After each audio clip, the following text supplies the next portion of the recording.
કે સુફિયા કલામે જે સંદેશો કોમી એકતા અને ભાઈચારાનો વહેતો કર્યો છે, આજે જબરદસ્ત પીરના ઉર્સ નિમિત્તે આ મંચ ઉપર હિન્દુનો હ અને મુસ્લિમનો મ હમ બનાવી અને આપ સૌને અહીં ભેગા કર્યા તે બદલ હું જબરદસ્ત પીર ટ્રસ્ટના प्रमुख यूसुफभाई और रहीमभाई सोरा ने खूब खूब अभिनंदन और मुबारकबाद आपू छूं।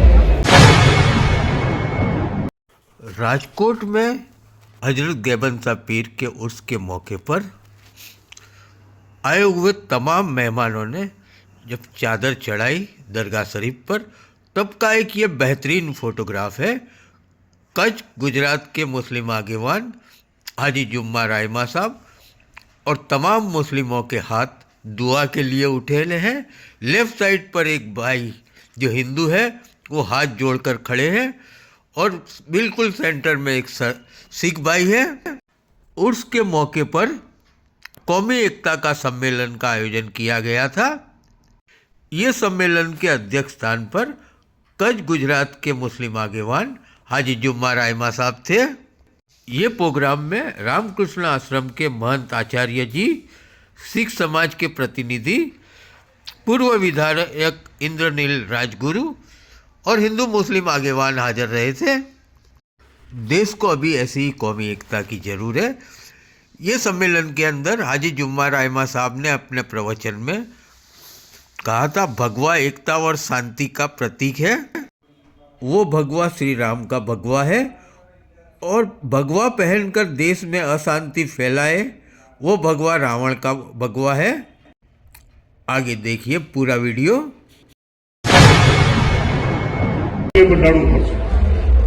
તમે ભૂતકાળ જોઈ લો, ભગવાન શ્રી રામનું ગીતા તમે જોયું હશે, ત્યારે ભગવાન શ્રી રામે જય શ્રી રામના નારા સાથે કોઈ નિર્દોષ માણસને ક્યારે કતલ કર્યો છે, કોઈ નિર્દોષ માણસની મોબ લિંચિંગ કરી છે કે નિર્દોષ માણસને ક્યારે હેરાન કર્યો છે? પણ આ લોકો નામ તો ભગવાન શ્રી રામનું રહે છે, પણ કામ રાવણના છે। ભગવા બે પ્રકારના છે। એક ભગવો છે એ એકતાનું પ્રતીક છે, શાંતિનું પ્રતીક છે, શૂરવીરતાનું પ્રતીક છે। એ ભગવો છે શ્રી રામનો ભગવો છે। અને બીજો ભગવો જે છે એ રાવણનો ભગવો છે, જે રાવણ ભગવો કરીને આવ્યો હતો। આજે કોઈ રોકી ન શકે એ છે। તો આપણા જેમ આપણા સાહેબ કહ્યા ને કે એક રામ રાવણ બંને છે।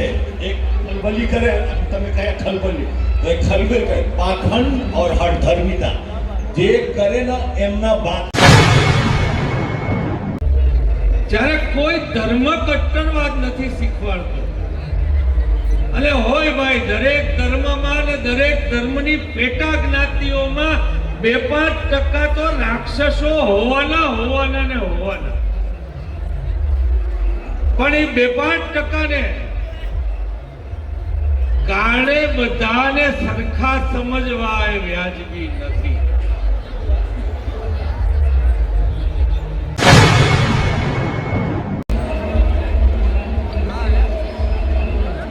હજરત ગેબન શાહ પીરના ઉર્સ પ્રસંગે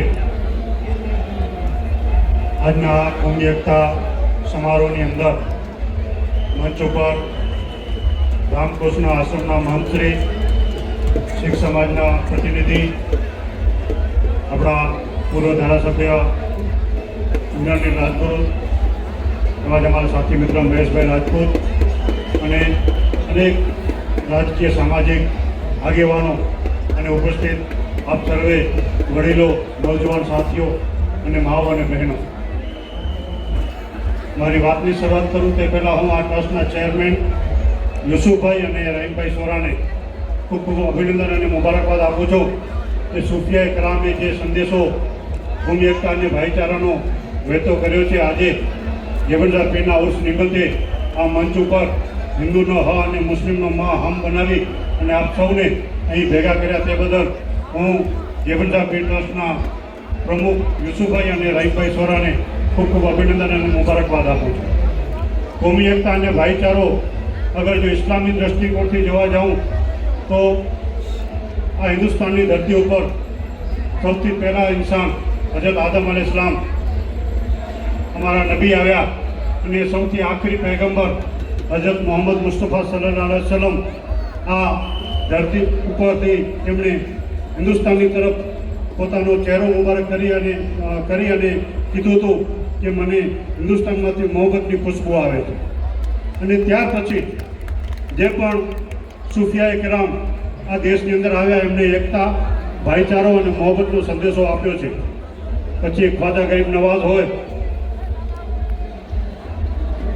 દિલ્હીની અંદર નિઝામુદ્દીન ઓલિયા હોય, અમદાવાદની અંદર શાહ આલમ બાવા હોય, કચ્છની અંદર હજરત હાજી પીરની દરગાહ હોય કે રાજકોટની અંદર હજરત જેવનશાહ પીરની દરગાહ હોય, આ તમામ ઓલિયાએ કિરામે એકતા, ભાઈચારા અને મોહબ્બતનો સંદેશો આપ્યો છે. આપણે જેણે હિન્દુસ્તાન